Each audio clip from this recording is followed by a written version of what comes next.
Regardez-vous bien dans une glace. Que voyez-vous? Un citoyen honnête? Une personne qui fait de son mieux? Laissez-moi vous dire une vérité qui va piquer. Nous sommes tous des hypocrites. Du matin au soir. De nos choix de consommation à nos élans de générosité sur les réseaux sociaux. L'être humain est devenu le champion du monde du grand écart mental. Alors bienvenue sur Choc et Remède. Aujourd'hui, on retire les masques. Et croyez-moi, ce qu'il y a derrière n'est pas beau à voir.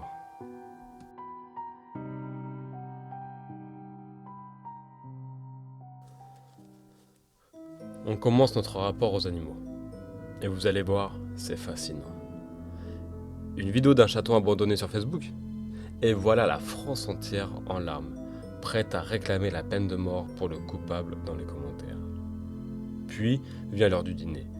Et là, aucun problème pour engloutir un steak issu d'un élevage industriel où des milliers d'animaux n'ont jamais vu la couleur du jour. On a compartimenté notre cerveau. Il y a les animaux de type mignon, qui méritent notre amour, et les animaux de type produit, qui subissent notre cruauté en silence. On refuse de voir le sang sur nos mains, tant qu'il est caché par un joli emballage du supermarché.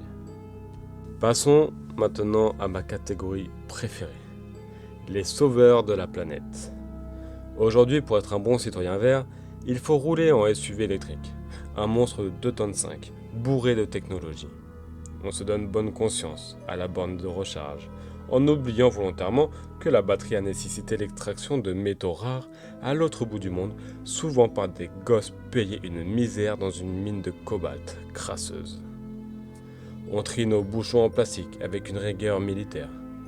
Mais on prend l'avion 3 fois par an pour un week-end à l'étranger parce que, bon, il faut bien décompresser un petit peu. Notre écologie ne s'arrête pas là où la planète souffre, elle s'arrête là où notre confort commence.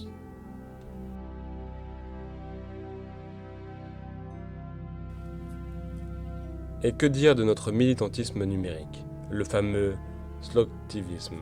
Pour faire simple, c'est l'activisme des paresseux. Le fait de croire qu'on va changer le monde ou accomplir une bonne action juste en aimant une vidéo, en partageant un post ou en signant une pétition en ligne depuis son canapé. On adore s'indigner. On change notre photo de profil. On partage des hashtags pour la paix dans le monde, contre le travail des enfants ou pour le droit humain. On tape de grands discours moralisateurs avec nos pouces bien soignés, sur un smartphone sans oublier qui est fabriqué dans des usines chinoises entourées de filets anti-suicides. Eh oui. On consomme la misère du monde sur les écrans, de la modernité qu'elle alimente.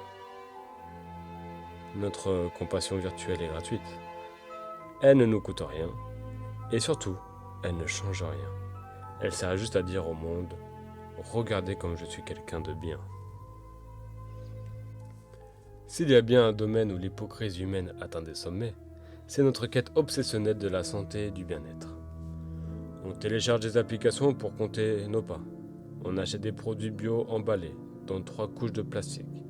Et on s'impose des séances de méditation pour chasser le stress. On veut vivre sainement, prendre soin de notre temple. Mais à côté de ça, on accepte de passer 10 heures par jour assis derrière un bureau à s'esquinter les yeux sur un écran pour un travail qui n'a souvent aucun sens.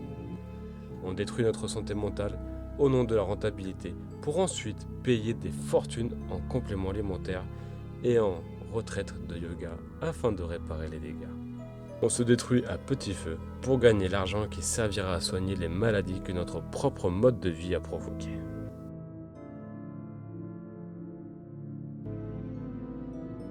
Mais creusons encore un peu plus bas, là où ça fait vraiment mal. Parlons dans ce que nous disons aimer plus que tout au monde, nos enfants.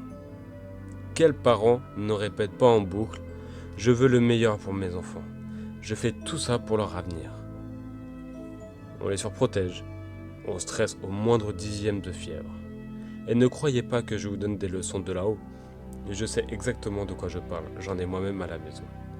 Je connais par cœur cette frousse et cet amour viscéral. Mais levons les yeux 2 minutes, pour leur offrir le dernier jouet à la mode ou financer des études prestigieuses. On passe notre vie à bosser pour des industries qui détruisent activement le monde dans lequel ils vont devoir grandir. On leur offre un confort éphémère, aujourd'hui, en échange d'une planète invivable demain. On leur lègue les rivières asséchées, un air saturé et une biodiversité en ruine, tout en leur disant, droit dans les yeux bien sûr, je t'aime, tu es mon avenir. Alors l'hypocrisie n'est plus seulement intellectuelle, elle est devenue générationnelle. Et puisqu'on parle d'exister, regardons comment on termine notre vie. Notre société voue un culte absolu à la jeunesse. On dépense des milliards en crème anti-rides, en chirurgie, en teinture. On veut effacer le temps, masquer la mort, prétendre que nous sommes immortels. Mais quelle est la réalité ? Dès que nos aînés deviennent trop vieux, trop lents, ou qu'ils rappellent un peu trop cruellement que la vie a une fin, on les cache. On les parque dans des structures aseptisées, loin des regards, pour ne pas gâcher la fête de notre surconsommation. On prétend respecter la vie, mais on rejette la vieillesse. On refuse de regarder la mort en face, alors on préfère vivre une vie artificielle.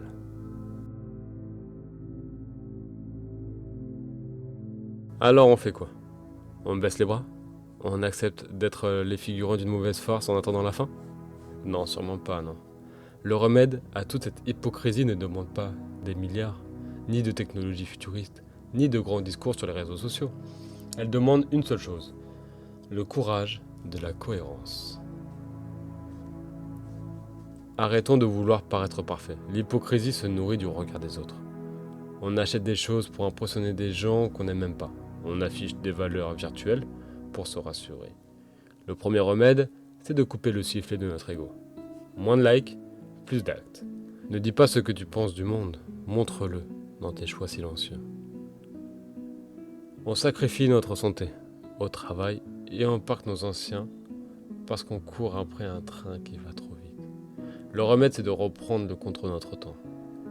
Choisir la sobriété plutôt que l'épuisement. Passer 1 heure de moins sur son smartphone, c'est 1 heure de plus à écouter nos aînés ou à transmettre nos vraies valeurs à nos enfants, loin des écrans. Tu veux sauver la planète ? Ne commence pas par acheter une voiture neuve à 50 000 €. Regarde ton assiette, regarde tes poubelles, regarde la rue. Le remède est local. Soutiens le producteur d'à côté. Répare ce qui est cassé. Boycotte les industries qui exploitent la misère humaine et animale à l'autre bout du monde. Redevenons souverains de notre quotidien. Pour chaque choc que nous venons d'évoquer, appliquez une action inverse immédiate dans le monde réel. Vous pleurez sur un château en ligne ? Ne vous contentez pas d'un emoji triste. Allez donner 2 heures de votre temps au refuge de votre ville. Vous vous indignez contre la pollution ou le travail des enfants ? Supprimez une application inutile. Gardez votre smartphone 1 an de plus au lieu de céder à la nouveauté. Ou allez rendre visite à vos aînés plutôt que de leur envoyer un simple SMS de façade. À chaque fois que l'hypocrisie moderne vous propose un raccourci virtuel pour soulager votre conscience, forcez-vous à faire un geste concret, lourd et réel dans la vraie vie. C'est ainsi qu'on brise la machine. L'hypocrisie est un frisson confortable, mais c'est une prison. En sortir demande des sacrifices, c'est vrai. Ça demande de renoncer à un peu de confort et à un peu de futilité. Mais en échange, vous gagnez la plus belle des récompenses, la paix de votre conscience. Alors ne cherchez plus à sauver le monde entier. Commencez par aligner vos actes avec vos valeurs. Juste aujourd'hui. Juste là où vous êtes. Si ce message vous a fait vibrer, laissez-moi un commentaire, je vous répondrai. Mettez un petit j'aime et abonnez-vous pour ne rien manquer. C'était Stéphane pour Choc et Remède. Prenez soin de vous et surtout, restez réel.